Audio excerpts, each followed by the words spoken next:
안녕하세요. 오늘도 사연 살롱을 찾아주셔서 감사합니다. 저는 지금 푸른 바다가 바로 보이는 강원도의 한 작은 마을에서 홀로 아들을 키우며 새로운 인생을 시작한 30대 여자입니다. 이 조용하고 아늑한 마을에서 저희 모자는 지금 누구보다 행복한 시간을 보내고 있어요. 그동안 말도 많고 탈도 많았던 저의 결혼 생활과 시댁 식구들과의 스토리를 좀 들려드릴까 해요. 지금 쓰면서도 이게 정말 내게 벌어졌던 일이 맞나 싶네요. 그만큼 놀랍고 믿지 못할 시간들이 주마등처럼 스쳐 지나가는군요. 저는 남들과 크게 다르지 않은 평범한 여자였어요. 나쁘지 않은 학교 성적으로 중상위권 대학을 졸업하고 대기업은 아니지만 어디에선가 한 번쯤 들어봤을 법한 회사에 다니는 지극히 평범한 직장인이었어요. 남편과는 지인 소개로 알게 되었고 오래 만나다 보니 자연스럽게 결혼 이야기까지 오가게 되었어요. 사는 방식이나 집안 규모가 서로 크게 다르지 않고 남편과 아내 역할에 충실하면 무난하게 평생을 함께할 수 있을 줄 알았어요. 실제로 결혼해서 전업주부로서 새 삶을 시작하며 3년이라는 시간이 흘렀어요. 남편 내조도 하고 어린 아이들을 돌보며 단란한 가정을 꾸리고 넘치지도 그렇다고 부족하지도 않은 형편에 만족하며 살고 있었어요. 하지만 남편의 어린 여동생의 결혼 소식이 들려오면서부터 평온한 제 삶에 돌이 던져지기 시작했어요. 저희 부부는 32살 동갑내기 커플이었고 아가씨는 24살 어린 나이에 속도 위반으로 급하게 결혼을 하게 되었어요. 학교를 다니는 것도 아니고 변변한 직장이 있는 것도 아닌 아가씨의 임신 소식에 시댁 식구들은 야단을 치기보다는 환호를 질렀어요. 바로 아가씨와 결혼할 남자 쪽이 알아주는 화장품 회사 사장 아들이었기 때문이었죠. 아가씨는 학창시절부터 사고도 많이 치고 노는 것만 좋아한 문제아였어요. 친구 돈을 뺏거나 일진놀이에 빠져 시부모님 호출도 잦았다고 해요.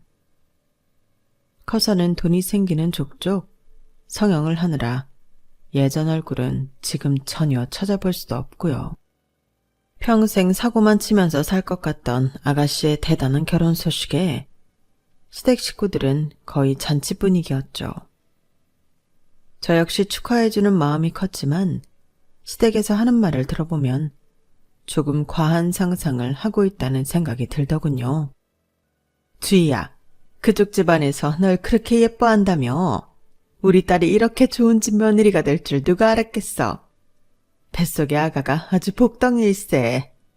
세상에나 밥을 안 먹어도 엄마는 배부르다. 사돈이 지 화장품 사장이라니. 남자친구보다 아버님 어머님이 더 극성이셔. 아기가 있으니까 더 조심해야 된다고 땅에 발도 못 붙이게 하신다니까. 어딜 가든 그렇게 기사분을 보내주시고 먹는 것도 입는 것도 최고급으로만 사라고 블랙카드도 주시고 너무 챙겨주시니까 이제는 귀찮을 정도라니까? 아무튼 복덩이야 복덩이. 임신해서 결혼하니까 넌 예단이고 뭐고 아무것도 안 해가도 되겠지? 아무렴 아주 귀하게 모셔가야지 우리 딸. 아가랑 몸만 아줘도 고맙대. 집이고 혼수고 다 오빠 내가 해준다고 했으니까 우린 아무 신경 안 써도 돼. 주희야, 엄마가 얼마 전에 뉴스를 봤는데 그 지 화장품이 지금 중국에서도 엄청 인기라더라. 세계적인 그룹이래. 시모는 무엇보다 시댁이 재력을 갖춘 대단한 집안이라는 것에 탐복했고 심지어 남편 역시 김칫국을 먼저 마시고 있더군요. 주희야, 너 결혼하면 외부한테 말 좀 잘해주면 안 되냐? 무슨 말? 요즘 회사 다니기 싫어 죽겠다. 이참에 네 덕 보고 거기 회사 좋은 자리 하나 마련해달라고. 여보, 그게 무슨 소리야. 지금 회사 잘 다니고 있는데 무슨 자리를 달라 그래. 그리고 아직 결혼도 안 했는데 매부는 무슨. 내가 지금 이 회사 좋아서 다니는 줄 알아? 아주 지긋지긋해. 저쪽 화장품 회사에서 높은 자리 하나 딱 주면 뭐 완전 내 세상이지. 안 그래? 그래 주희야. 이번에 네 오빠도 네 덕분에 잘 풀리면 얼마나 좋니? 민영이 쟤가 집에만 들어 앉아 있으니까 성범이 혼자 외벌이로 얼마나 힘들겠어. 그런 집안은 사돈한테 자리 하나 내주는 거 아무것도 아니겠지. 그래? 알았어. 내가 우리 재원 오빠한테 말 좀 잘해볼게. 걱정 마. 그 집 사람들 지금 내가 말만 해도 껌뻑 죽는다니까? 정말? 내 동생 이주희 진짜 대박이다. 나 기대하고 있을게. 미리 고맙다 주희야. 남편은 벌써 아가씨 사돈 회사에서 당연히 높은 자리 하나 줄 거라고 착각하고 있고 시모 역시 계속해서 부추기더군요. 저는 불안했어요. 남편을 말려봐도 이미 눈에 뭐가 씌었는지 도통 제 말을 들으려고 하지 않더군요. 전에 없었던 더 큰 문제는 시모가 아가씨 사돈댁과 저희 집안을 계속해서 비교하며 깎아내리기 시작했다는 거예요. 저희 부모님은 강원도 바닷가 쪽에서 20년째 건어물 장사를 하고 계세요. 저는 항상 열심히 사시는 두 분을 존경했는데 지 화장품 집안의 등장으로 갑자기 저희 부모님께 화살이 향했던 거예요. 건어물 장사하는 사돈이랑 이렇게 수준 차이 나서 되겠니? 주희야, 재원이한테는 네 새언니네 집이 그런 장사한다는 거 알리지 마. 격 떨어진다고 싫어하실라. 내가 알아서 그런 건 말 안 하지. 어머님 아가씨, 저희 부모님한테 말씀이 좀 지나치신 것 같은데요. 지나쳐? 지금 생각해보니 니네 집이 더 지나친 것 같구나. 그때 아주 딸을 빈손으로 우리한테 떠맡긴 거 아니니? 네가 이 집에 시집 올 때 해온 게 뭐가 있어? 맨입으로 딸내미 하나 시집 보낸 거지. 안 그러니? 집이랑 혼수할 때 저도 일부 보탰어요. 꼴랑 5천만 원? 주인은 결혼하면 저기 한강 보이는 50억짜리 집에서 산댄다. 너한테 받아보지 못한 사돈덕 이제야 주희한테나 좀 받아볼 것 같구나. 입이 10개라도 넌 할 말 없지? 너무 화가 났어요. 한순간에 저와 부모님을 죄인 취급하는 시모의 태도가 이해되지 않았어요. 하지만 더 열받는 건 그 옆에서 깝죽대는 남편이었어요. 엄마가 참아. 나도 장인어른이랑 장모님한테 뭐 받은 거 없어. 가면 맨날 오징어국이나 황태국 끓여주시고. 말도 마. 입에서 비린내가 진동한다니까?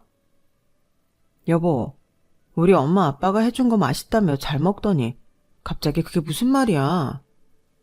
야, 그럼 그 앞에서 내가 비린내 나서 못 먹겠습니다 이렇게 해? 차라리 주인의 사돈처럼 뭐 사먹고 사입으라고 돈을 주시던지. 당신네 집 참 그래. 시모와 아가씨가 있으니 의기양양해진 남편의 막말이 도를 넘더군요. 다들 그만 싸워요. 아무튼 내가 그 집 사람 되면 다들 좋은 일 생길 테니까 기다려봐요. 우리 아기 들을라. 왜 이렇게 큰 소리들을 내고 그래요? 맞다. 뱃속에 우리 손주 나쁜 소리 들으면 안 되지. 다들 돌아가. 그날 이후 시모와 남편의 이상행동은 계속되었어요. 하루는 시모가 전화를 걸어와 하는 말이 민영아, 집이니? 아니요. 잠깐 마트에 나왔어요. 그래? 그럼 이따 주인네 좀 갔다 와라. 아가씨한테요? 왜요? 애가 워낙 몸이 약한데 임신을 해서 그런지 요즘 많이 힘들어하더라. 가서 빨래랑 청소도 좀 해주고. 너 지금 마트라 그랬지? 잘 됐네. 먹을 것도 좀 사가서 해주고 해. 새언니 좋다는 게 뭐니? 저는 속으로 부글부글 끓었지만 혹시라도 안 해주고 아기가 잘못되면 나중에 더 큰 원망을 들을까 억지로 아가씨 집에 가서 일을 해주곤 했어요. 한두 번 이런 일이 반복되자 시모와 아가씨는 고마운 것도 모르더군요. 언니, 나 갑자기 시원한 수박이 먹고 싶은데 좀 사다 줘요. 여름도 아닌데 수박을 어디서 구해요? 아기가 먹고 싶다는데 그럼 어떡해요? 남자친구도 지금 미국으로 출장 가서 못 사다 준단 말이에요. 사다 줘요. 언니, 저 이불에서 냄새가 나는 것 같은데 좀 빨아줘요. 왜 이렇게 냄새가 나지? 지금 이불 빨래를요? 저 이제 하준이 어린이집 파원 시간이라 픽업하러 가야 되는데. 그럼 저 이불 냄새만 맡으면 욕지기가 나는데 임신한 제가 참고 그냥 덮으란 말이에요? 언니도 아들 있으면서 좀 너무한 거 아니에요? 알았어요. 하준이 픽업하고 다시 와서 해줄게요. 언니, 어제 부엌에서 개미가 얼마나 많이 나왔는지 알아요? 개미약 좀 사다가 여기저기 붙여줘요. 개미약은 붙이는 건 어려운 일도 아닌데 주말에 아가씨가 좀 하지 그랬어요. 나 냄새에 예민한 거 몰라요? 그런 냄새 맡으면 머리까지 띵하단 말이에요. 나 쓰러지면 아기 책임질 거예요? 그런 냄새에 쓰러지고 그러지 않아요. 언니는 임신할 때 오빠가 다 챙겨줘서 내가 얼마나 힘든지 모르죠? 알았어요. 사다 붙여줄게요. 이처럼 아가씨는 온갖 이유를 갖다 붙이며 저를 도우미처럼 부려먹더군요. 남편한테도 슬쩍 얘기를 꺼내봤지만 돌아오는 대답 역시 똑같았어요. 주희 임신했는데 그럼 어떡해. 평생 그러는 것도 아닌데 좀 참고 해줘라. 당신이 뭐 직장 다니는 것도 아니고 하준이 어린이집에 있을 때 그 정도는 해줄 수 있지 뭐. 당신도 주희한테 잘 보여야 나중에 콩고물이라도 떨어지지 않겠어? 나는 뭐 임신 안 해봤어? 지금 아가씨는 예민해도 너무 예민하게 굴어. 그래, 예민한 건 그렇다 치고 어머니나 아가씨 모두 나를 무슨 한여 부려먹듯이 하니까 이러는 거야. 나도 집안일하고 하준이 뒤치다꺼리하고 바쁜데 좀만 참으라니까. 가족끼리 그런 것도 못 해주면 어쩌란 거야. 네가 이해해. 남편 역시 임신한 아가씨 편에서 철저히 저의 고통을 외면하더군요.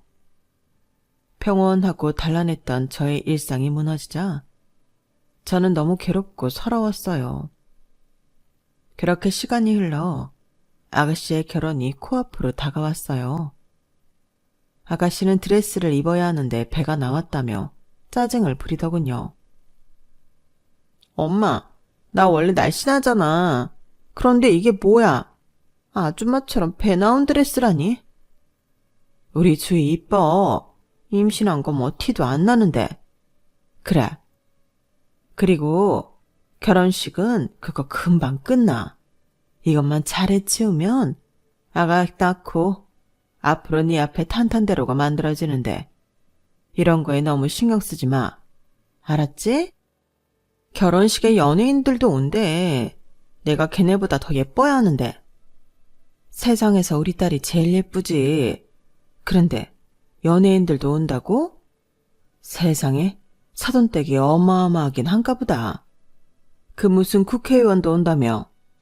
응, 아버님 고향 친구래. 오빠네 집 엄청 빵빵하지? 그런 집안 남자를 사주라본 내 딸이 너무 대견하다. 딸 덕에 엄마도 이제 호강길만 열렸어. 엄마 친구들도 얼마나 부러워하는 줄 알아? 이참에 엄마도 친구들 걸러. 오빠네 집이랑 경 맞추려면 엄마도 너무 후진 사람들이랑 어울리지 말라고. 노는 물이 달라져야지. 그럼. 그 옛날 과거 다 알고 그런 사람들은 결혼식에도 안 불렀어. 시모와 신우는 이번 결혼을 황골탈퇴할 기회로 생각하는 것 같았어요. 어쨌든 무사히 결혼식도 끝나고 몇 달 뒤 신우도 아이를 출산했어요. 귀여운 아들이었어요. 하지만 진짜 악몽은 그때부터 시작되었어요. 하루는 시모와 남편, 그리고 아들 하준이를 데리고 신우의 아이를 보러 갔어요. 신우가 사는 집은 으리으리하고 화려하게 그지없더군요. 고급 사모님 코스프레를 한 신우는 명품 옷을 입은 아기를 데리고 나왔어요.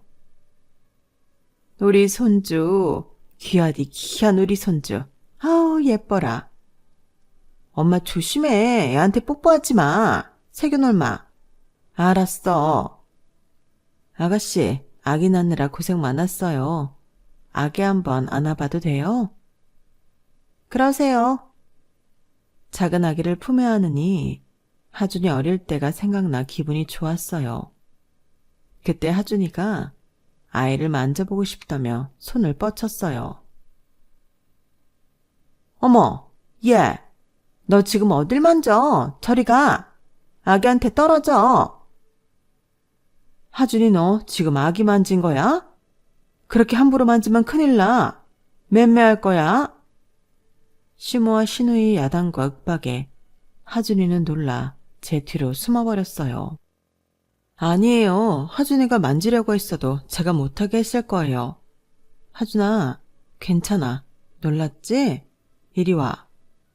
괜찮긴 뭐가 괜찮아. 애가 어쩜 저렇게 조심성이 없니? 아무거나 덥석덥석 만져보려 하고. 우리 귀한 손주 얼굴에 손톱 자국이라도 나면 어쩌려고. 너 애 단속 좀 잘해라. 어머니, 하준이가 꼬집은 것도 아닌데 왜 그러세요? 얘도 아직 애기예요. 그렇게 소리 지르시면 하준이 놀라잖아요. 그러니까 왜 소리를 지르게 해? 너 얘가 어떤 앤 줄 알고 그러는 거야? 같은 핏줄이라고 다 같은 손주 아니다. 얘는 엄청난 고급 유전자를 갖고 태어난 애라고. 네?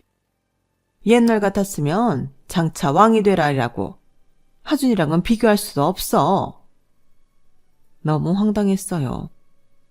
같은 손주인데 누구는 천하고 누구는 귀하다뇨. 그것도 애들의 할머니인 시무가 앞에서 그런 소리를 하는 게 어이없더군요. 남편은 급하게 저와 하준이를 데리고 나왔고 얼렁뚱땅 넘어가려고 했어요. 쟤는 지 회사 손주야. 나중에 그 큰 회사를 물려받을지도 모르는데 네가 그냥 흘려들어. 엄마도 놀라서 하준이한테 그렇게 말한 걸 거야. 하준이도 어머니 손주야. 쟤도 그냥 잘 사는 할아버지 손주인 것 뿐이잖아. 애가 귀엽다고 만져본 것 뿐인데 그렇게 큰 소리로 야단칠 일이냐고. 당신은 하준이 놀란 거 안 보여? 그냥 참자니까. 조용히 잘 넘어가야 나중에 좋은 일 생기지. 우리 그냥 흘려듣자. 어? 남편 역시 뜬구름 잡는 소리만 하고 있었어요. 저는 화가 나 하준이를 데리고 집으로 먼저 돌아왔고 남편이 저녁에 술 한잔 걸치고 들어오며 하는 말이 엄마가 미안하대. 놀라서 엄마도 모르게 그냥 그렇게 말이 나왔대. 그게 끝이었어요. 시모 입으로 직접 들은 사과도 아니고 남편을 통해 말을 전한 걸로 얼버무리고 말더군요. 그 일로 남편과 이혼을 생각해보게 되었어요. 하지만 막상 직업도 없는 상태에서 홀로 아이를 길러야 하는 현실을 맞닥뜨리게 된다면 너무 막막하겠더라고요. 어쩔 수 없이 이혼을 단념하긴 했지만 시댁과 거리를 두어야겠다는 생각이 들었어요. 그러다 저희 집이 이사를 가게 되었어요.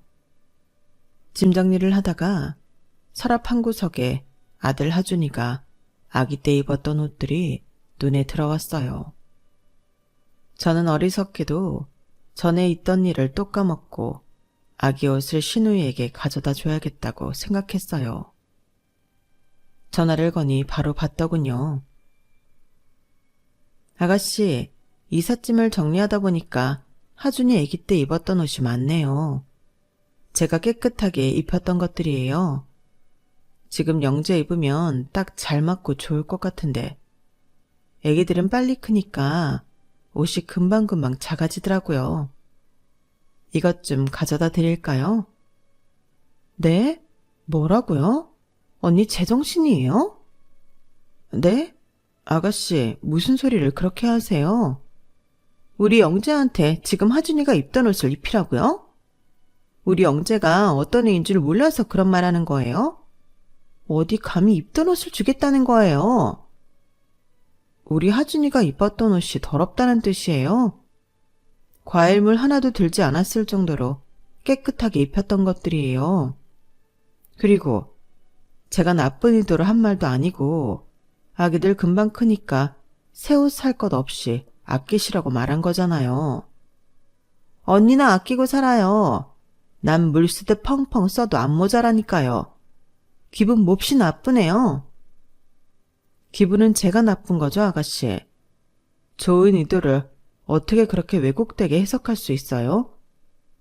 좋은 의도든 나쁜 의도든 우리 애한테 남이 입혔던 걸 또 입히겠다는 생각 자체가 더럽다고요. 남이요? 하준이가 남이에요? 말이 그렇단 거죠. 우리 영재는 양말도 명품만 신겨요. 그런데 입던 옷이라니. 이런 데서 레벨 차이가 나는 거예요. 알았어요? 저는 순간 뒤통수가 땡기더군요. 이게 그렇게까지 욕먹을 일인 건지, 내가 뭘 얼마나 잘못한 건지 이해가 안 됐어요. 정신을 차릴 틈도 없이 바로 시모에게 전화가 왔어요. 얘, 너 정신이 있니? 어디 감히 하준이가 입던 걸 영재한테 준다 그래? 네? 어머니까지 왜 이러세요? 왜 이러긴? 귀한 우리 손주한테 어떻게 입혔던 중고를 들이대? 내가 전에 뭐라 그랬어? 영재는 귀한 DNA를 갖고 태어난 애라고 했잖아. 그때 말귀 못 알아들었니? 아무거나 먹이고 아무거나 입혀도 되는 애가 아니란 말이야. 어이가 없어서. 어이는 제가 없어요, 어머니.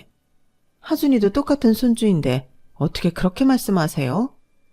어머니도 하준이가 입었던 게 더럽다고 생각하시는 거예요? 더럽고 안 더럽고가 중요한 게 아니라 귀하디 귀한 우리 영재한테 새 것 먼저도 모자란데 어떻게 그걸 갖다 줄 생각을 하냔 말이야. 입히려면 고어원이나 갖다 주든지. 주겠다는 네 생각만 하지 말고 받는 사람 입장도 좀 생각해야지. 받는 사람이 싫다는데. 그럼 그냥 괜찮다고 하면 되지. 왜 우리 하준이까지 더럽네 어쩌네 하면서 심한 말을 하는 건지 이해할 수가 없네요. 제가 옷을 싸들고 집 앞에 찾아간 것도 아니고 정말 좋은 의도로 물어본 건데 어머니나 아가씨 두 분 다 이렇게까지 난리 피울 일인지 모르겠네요. 뭐? 난리? 너 말 다 했어? 어머니가 하신 말은 제가 다 고분고분 들어야 하고 제가 하는 말은 다 쓰레기 같으세요? 어머머, 얘 봐.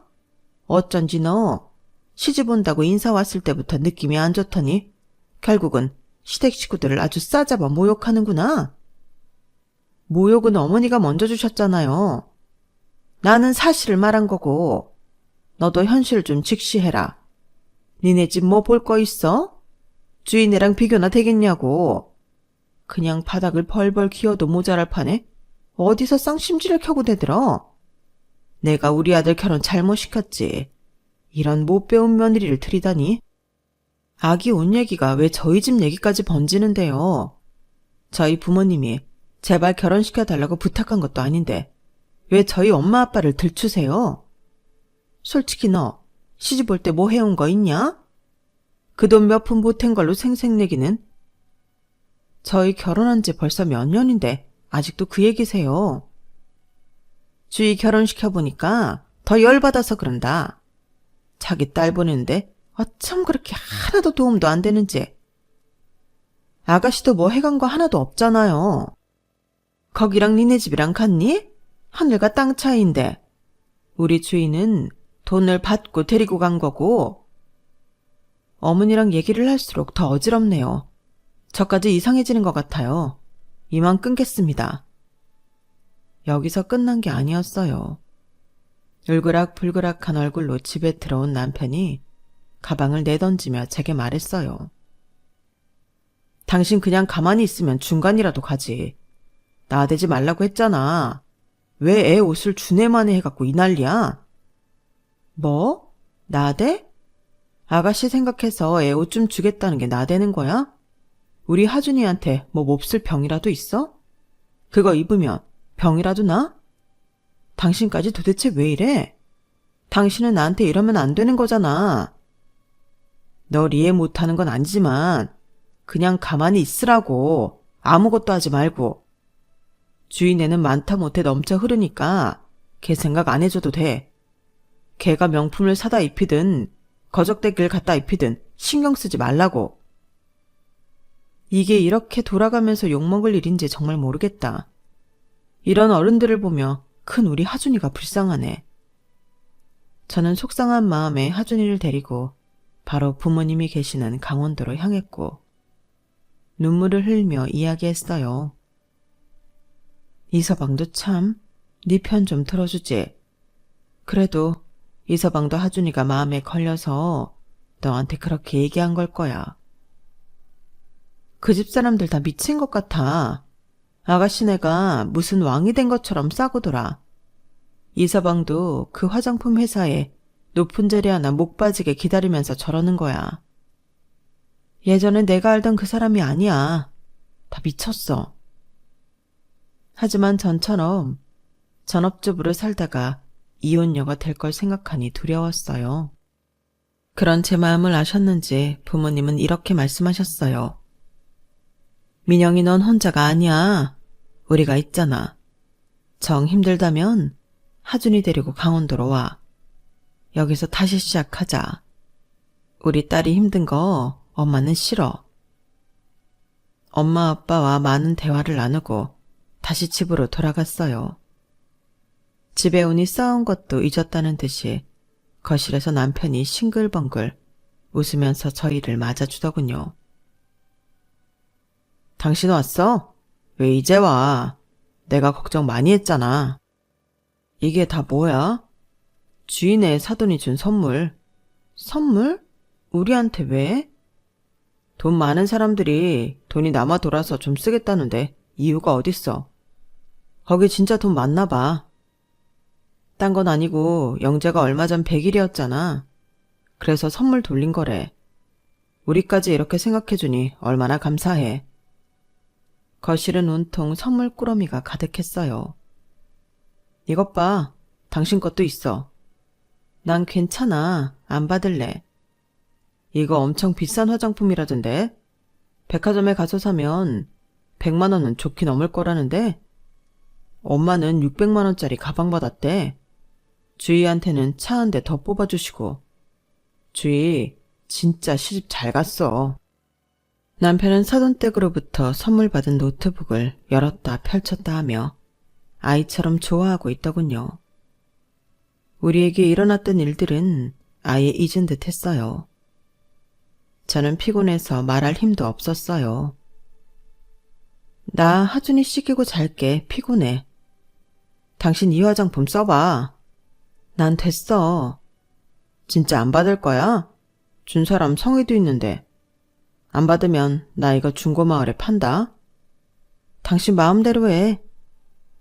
남편에게 오만정이 다 떨어지더군요.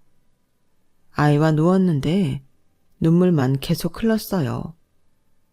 당장 이 집에서 뛰쳐나가고 싶은데 아무 능력 없어 이러지도 저러지도 못하는 제 자신이 비참하고 초라했어요. 하준이에게도 너무 미안했고요.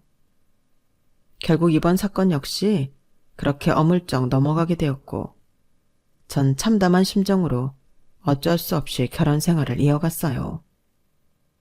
다만 그날 이후로 명절이나 큰 행사 빼고는 저는 시댁에 일절 찾아가지 않게 되었어요.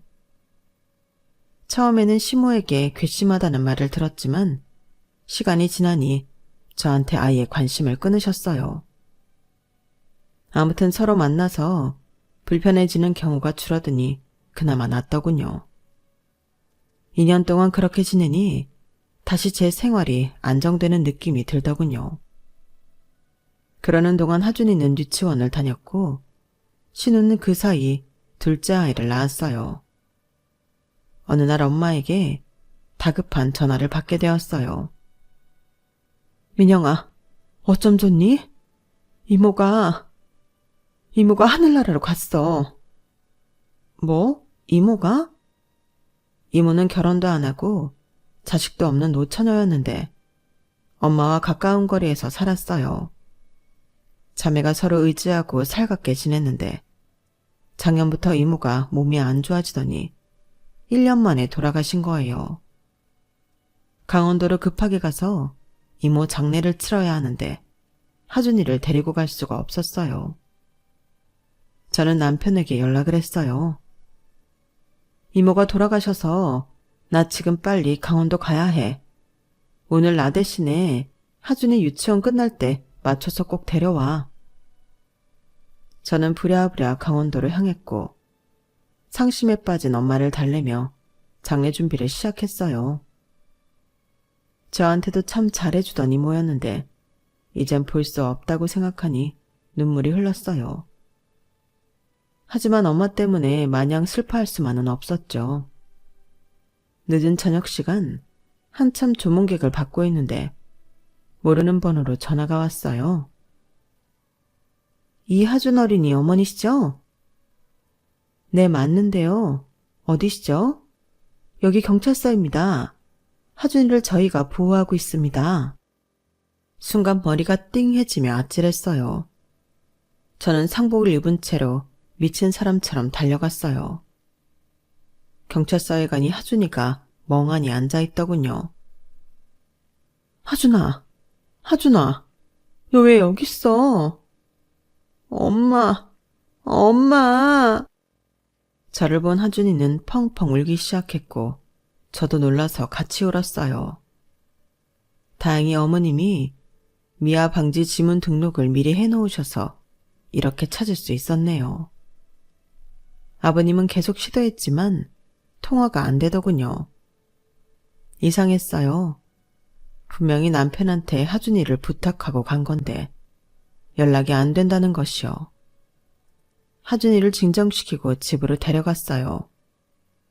하준아, 어떻게 된 거야? 아빠가 유치원으로 데리러 안 왔어? 할머니가 왔어. 할머니가? 할머니가 와서 같이 주의고문에 갔었어.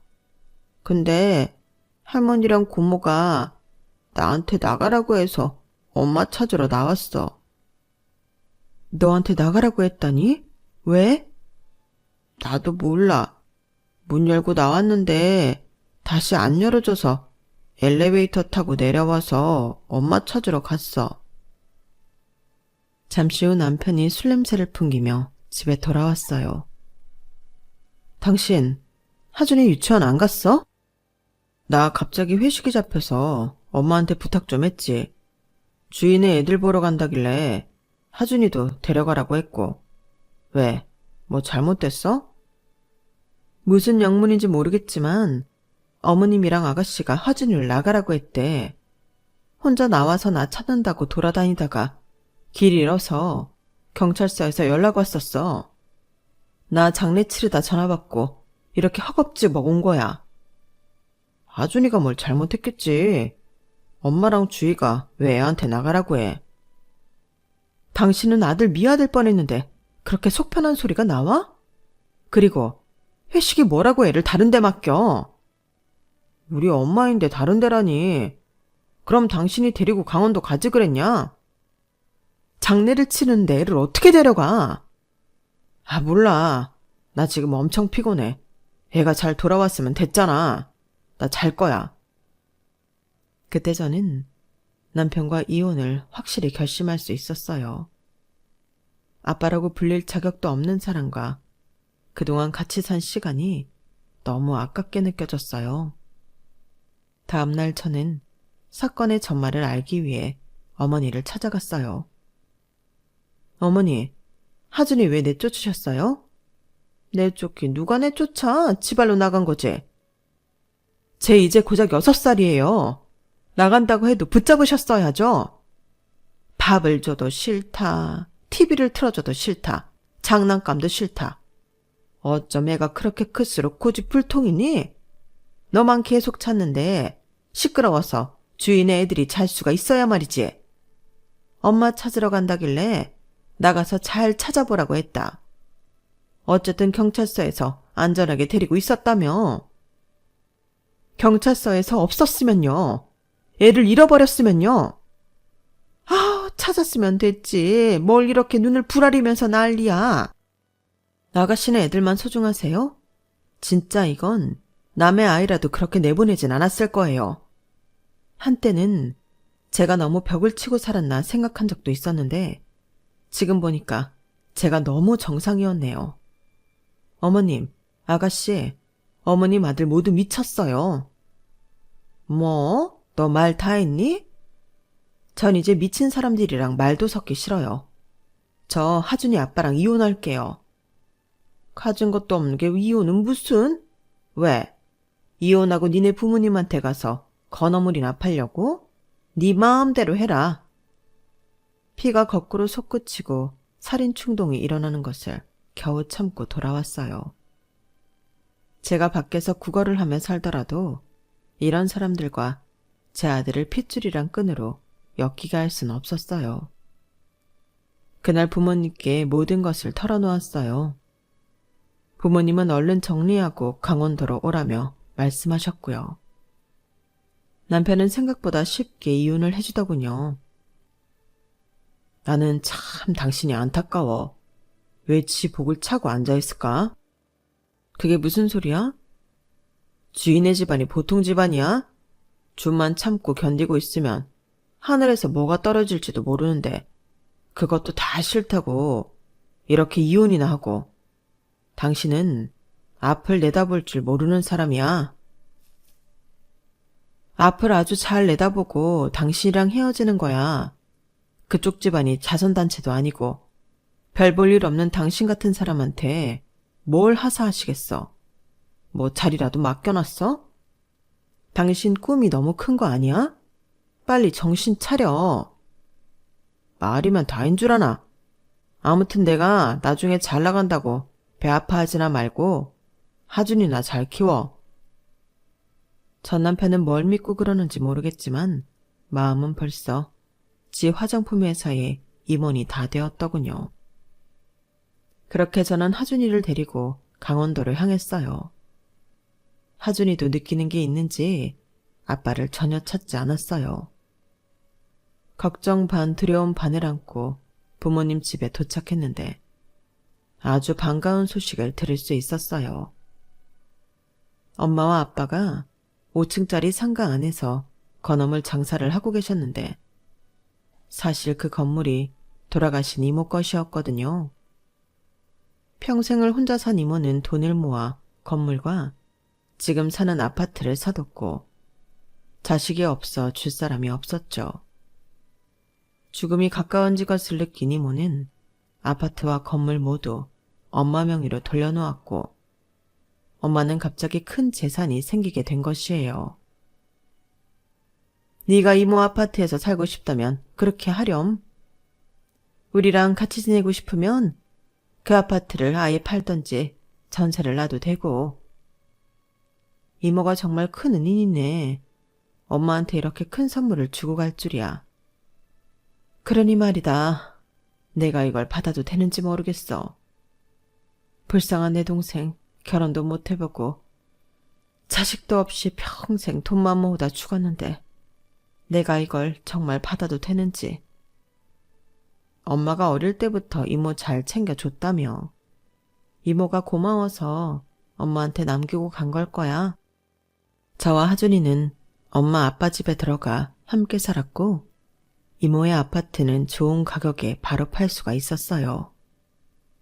게다가 5층짜리 건물에 부모님 가게 말고도 여러 가게가 입점해 있었는데 달마다 들어오는 월세가 굉장히 쏠쏠하더군요. 돈이 많이 생겼지만 부모님은 가게를 접지 않고 전보다 더 열심히 장사를 하셨어요. 저 역시 그 건물에 작은 카페를 차려 새로운 일에 도전해보게 되었어요. 바다뷰가 좋은 곳이라 손님들이 제법 끊이지 않는답니다. 하준이도 이곳에 잘 적응하고 밝게 잘 지내고 있어요. 할머니, 할아버지, 엄마의 사랑을 듬뿍 받으면서요. 저도 이제야 제 삶을 다시 찾은 느낌이라 하루하루가 설레고 카페 일을 즐기고 있어요. 그러다 알고 싶지 않았지만 전 남편과 시댁 식구들의 소식을 우연히 듣게 되었어요. 자신들이 화장품 회사의 주인이라도 되는 듯 굴더니 아가씨가 이혼당하며 모은 것이 엉망진창이 되었더군요. 우연한 기회에 신우의 큰아들인 영재가 친아들이 아닌 것을 알게 된 사돈댁은 둘째 아들까지 유전자 검사를 했고 정말 놀랍게도 둘째 역시 친아들이 아니었던 거예요. 심지어 첫째와 둘째의 아빠도 서로 달랐던 거고요. 알고 보니 신우는 결혼하기 전 이미 만나는 남자가 있었고 임신까지 했는데 클럽에서 놀다가 하룻밤을 보낸 회사 사장 아들에게 당신 아이라고 거짓말을 했던 거예요. 그렇게 모두를 속여 지 화장품 사장의 며느리가 된 것이고요. 심지어 결혼 생활 중에도 계속 외도를 해서 또 다른 남자의 아이까지 임신을 했고 그렇게 거짓말이 계속 이어졌던 거예요. 모든 진실이 밝혀지고 아빠가 다른 두 아이와 함께 신우는 처참하게 내쫓겼다고 하더군요. 딸의 결혼으로 든든한 사돈을 뒀다며 늘 자랑이었던 시모는 쥐구멍이라도 숨고 싶은 심정이었겠죠. 주제도 모르고 화장품 회사의 한 자리 차지하려고 혈안이 되어 있었던 전 남편 역시 마찬가지였겠고요. 신우는 다행히 법적인 처벌은 면했지만 숟가락 하나 갖고 나올 수 없이 맨몸으로 쫓겨났다고 하더군요. 딸과 손주들까지 자기 집에 얹혀 살게 되자 시모는 김치 공장에 나가 온갖 고생을 하면서 일하고 있는 듯해요. 신우는 아이들이 아직 어려 파트타임 아르바이트 정도만 해서 근근히 먹고 살고 있고요. 전 남편도 퇴사는 영원히 꿈도 못 꾸고 그냥 죽은 듯이 회사에 다닌다고 하더군요. 이들의 비참한 소식을 들은 지 얼마 지나지 않아 저는 전화 한 통 받게 되었어요. 울먹거리는 목소리의 주인공은 바로 시모였어요. 민영아, 잘 지냈니?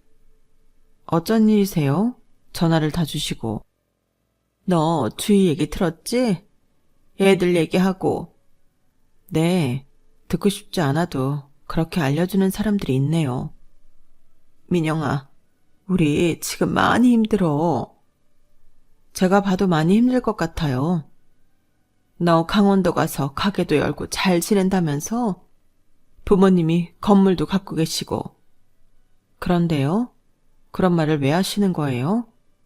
염치 없지만 우리 좀 도와주렴. 도와달라고요?